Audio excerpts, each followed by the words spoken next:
Meron tayong ginagawa rito guys na isang maliit lang na ampli.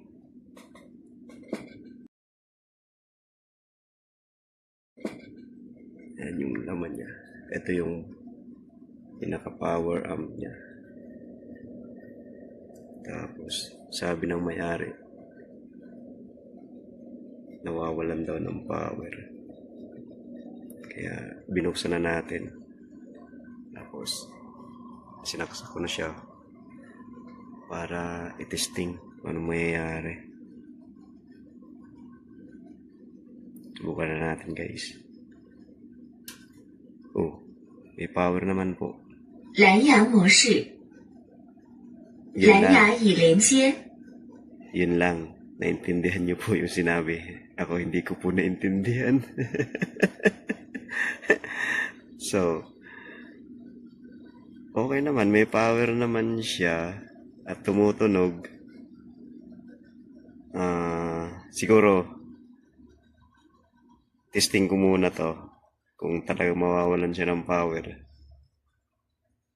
Saka ko na lang i-update kung anong mga gagawin sa kanya. Yan. Okay naman kasi siya. May power. Kompleto. May tunog. Maganda yung tunog niya. Kaso sabi ng may-ari, nawawalan daw ng power. Sige. Update ko kayo guys kung anong magiging trouble nito. 2,000 years later. Ngayon po, tinesting ko siya sa FM. Yan. Maganda naman ang tunog. Okay naman. Wala namang problema siguro sa power amp to kasi maganda ang tunog niya.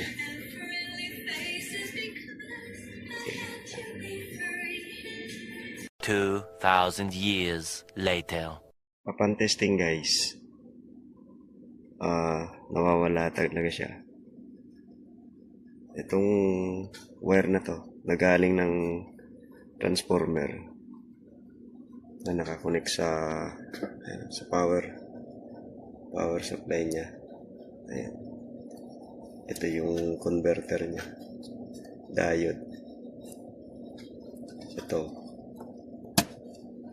Nawawalan siya ng power. Ibig sabihin, dito sa transformer na to ang may problema. Ito.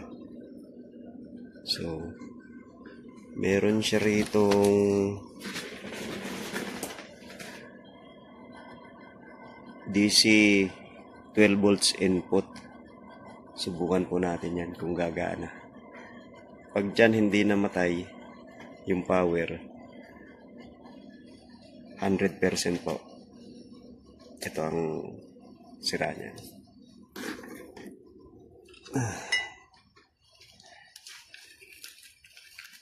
Meron tayo ritong adapter. Yan po yung model niya. Tapos may output siyang 12 volts to amperes. Tapos ito, connector. Papasok natin dun sa input.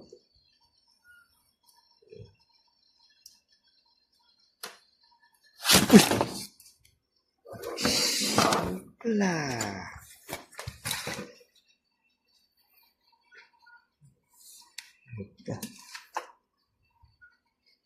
Ayan. Sorry po, nahulog. Sige lang. Tuloy po natin. Sinaksak na po natin dun sa input ng DC 12 volts. Tapos ito, subukan natin i-plug dun sa outlet. Yun. Tapos, ayan. May power na siya. Tumutunog na siya. Yun. Dito naman, sa ginawa ko, Aantayin ko na lang uli kung magsha-shutdown pa siya. Pag nag-shutdown siya, may iba pang trouble to. Malamang dito sa area na to.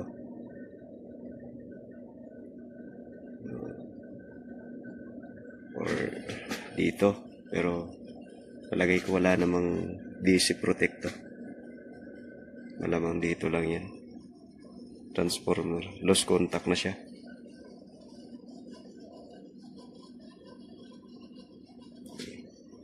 Antayin na lang natin ang mga mga 5 minutes siguro. Kasi kanina, umabot siya ng 5 minutes gamit ang AC, kuha na to. Itong transformer na to. 5 minutes lang ang tinagal niya bago namatay.